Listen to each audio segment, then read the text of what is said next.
On this episode of the CPG and CBD University podcast, the industry high on the minor cannabinoid Delta-8, we take you behind the buzz with industry advocate and attorney Rod Kight. What exactly is it? Is it legal? Why it's gaining in popularity? And can regulations derail the momentum? It's all about Delta-8 on this episode of the CPG and CBD University podcast, and it starts right now.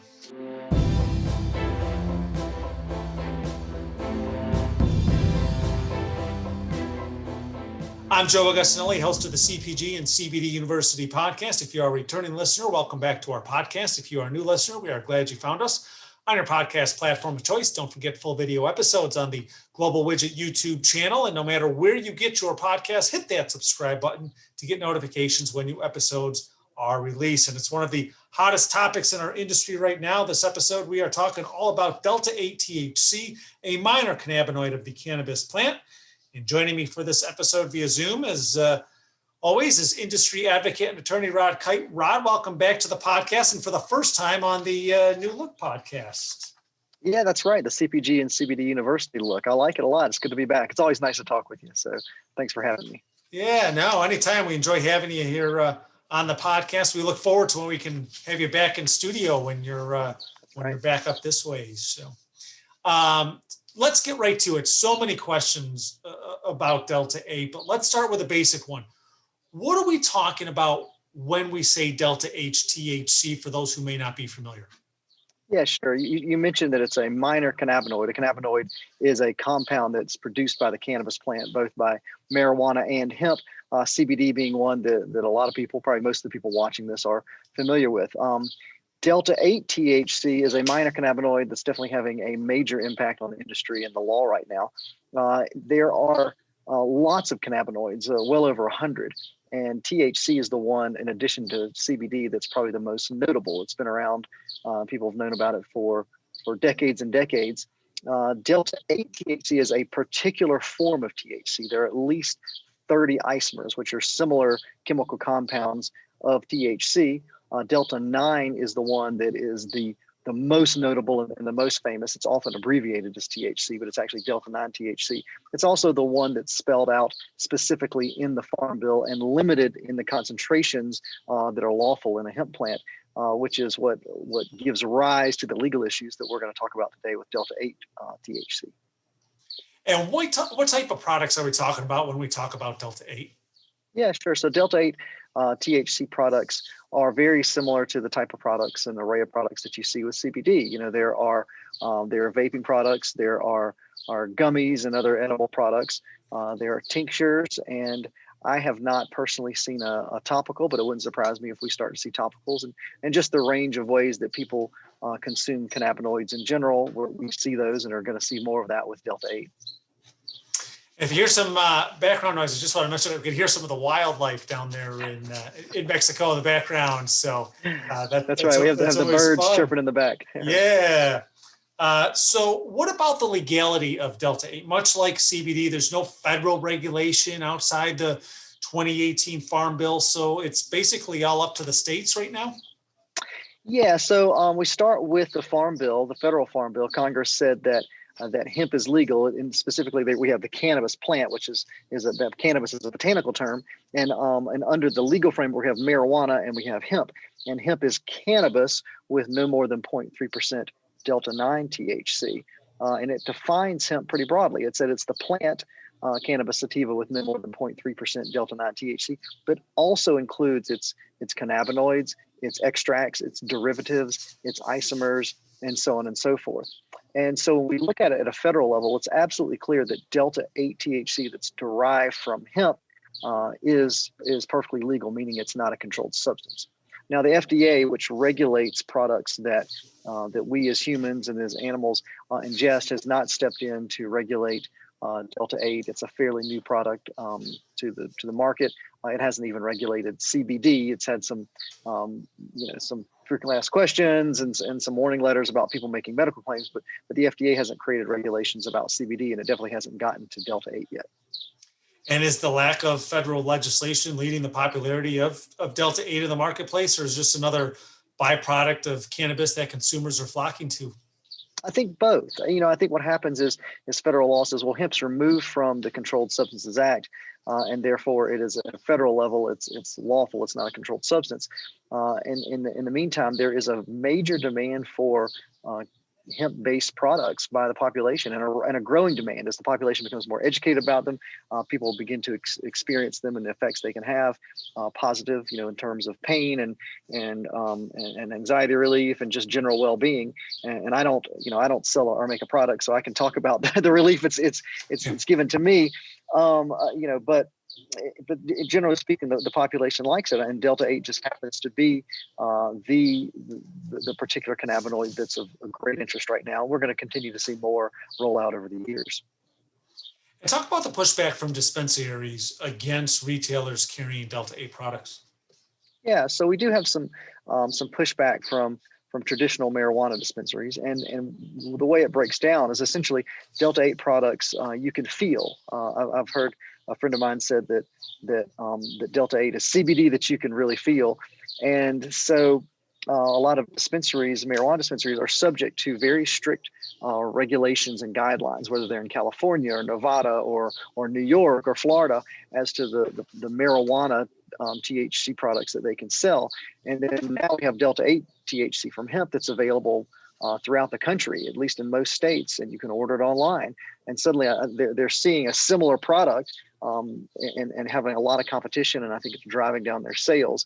And so they say, wait a second, we're a dispensary, we're subject to all these regulations, and and yet a very similar product is being produced by hemp producers and put out into the world, and they're not subject to those same regulations. This is unfair. And I understand that. It's the product of this bizarre system we have in the United States, where we divide cannabis up and put it into two legal buckets, and they're completely different legal tracks. And in the meantime, we have cannabinoids are produced by both marijuana and by hemp. And so suddenly they can be produced by either one. And so if they can be produced by hemp, they're widely available. If they can only be produced by marijuana, then they're not so much. And so you have this conflict that arises that really shouldn't be there, but it's the product of the legal regime that we're under right now. And without federal regulation on CBD products, do you see the government taking action on Delta-8 anytime soon? Is there a possibility maybe the two can be combined into some sort of federal legislation? Yeah, well, I actually testified at the FDA's first and only cannabis public hearing, and it was mostly about CBD, because CBD was fairly new at the time, and there was a lot of push to have it regulated. But it was about cannabis and cannabis compounds in general. So I think it's certainly possible that the FDA could come in and regulate cannabinoids generally, which would include CBD, include Delta-8, include some of these other minor and novel cannabinoids that we're going to see coming down the road, CBC and CBN and CBG. That's certainly a possibility. One thing we do know, though, is that a lot of law enforcement contends that Delta-8 THC is illegal, that it is a controlled substance. And we've seen certain states, certain departments of agriculture and attorneys general release statements contending that Delta-8 is illegal. So on the federal side, we haven't seen anything yet from the authorities about this. We may. On the state side, though, we are seeing this vacuum being filled, and certain states are coming in and saying, "Oh no, this is unlawful in our state," or it is lawful in our state, or they're remaining silent on it. So I think in a similar way that CBD rolled out over a series of years, we're going to see Delta-8, be regulated in a patchwork, so to speak, among the states. And does this remind you of California, where the thing is still happening with CBD? Oh, it does. Yeah. California, strangely, to be so incredibly progressive when it comes to cannabis reform generally, has been very regressive when it comes to hemp, and in particular CBD. And so, yeah, I think we're going to see very, very similar types of actions and policies with respect to Delta-8 and potentially other cannabinoids until we really have a federal position and we really have been in the cannabis industry. And I mean that in the big way, both marijuana and hemp at the federal level for some years. I think we're going to continue to see certain states step in, and a lot of times with regressive policies, a lot of times with progressive policies, and all that'll shake out, but it's going to be a while before it does. And we talked about some of the other minor cannabinoids earlier, and obviously Delta-8's the latest of those making headlines. Are there other ones that consumers and retailers should be on the lookout for? I recall at the beginning of the year and even into last year, we were talking about CBN, CBG, but it kind of feels like Delta-8 just passed them right by. Just leapfrog. Yeah, exactly. So, CBG was likely at one point to be sort of the next big cannabinoid. CBG is fairly easy to extract, and it's has no psychoactive effects whatsoever, but has a lot of potential for a lot of health benefits, and it pairs up really nicely in CBD products. So we've seen some of that, and there are a lot of good reasons for it, but it never to date has not gotten traction with consumers. I think it will. CBC is a very similar type of a cannabinoid, and I think it will be used in formulations a lot, but I don't know that it will jump out on its own. I think CBN may, and CBN may because it tends to help people with sleep and insomnia, at least anecdotally, and there have been a couple of clinical studies. So we may see CBN jump up there pretty soon. But Delta-8, you're absolutely right. It just came to the forefront and blew right past all the others and said, hey, I'm going to be the next one here. And consumers are really responding to it. Now, I've also seen some of the headlines when it regards to, obviously, Delta-9's talked about, but now I also see headlines about Delta-10. Is that up and coming, or are they just looking for the next big thing? Yeah, so I think we're going to see these THC compounds and derivatives probably sort of take the limelight for a while. So just to back up a little bit, we talked about Delta-9, we talked about Delta-8, you mentioned Delta-10. The tetrahydrocannabinol molecule, the cannabinoid itself, has what's called a cyclohexane ring, and I'm probably mispronouncing that because I'm a lawyer, not a scientist. But that ring it consists of carbons with a covalent bond between them, and there is one double bond on that ring, and the position of the double bond determines whether we call it Delta-8, Delta-9, Delta-10. And so it affects to a pretty large degree how it affects our bodies, how it interacts with our endocannabinoid system, and also for the reason we've just discussed, the position that bond due to the way the law is written absolutely affects the legal status of these compounds.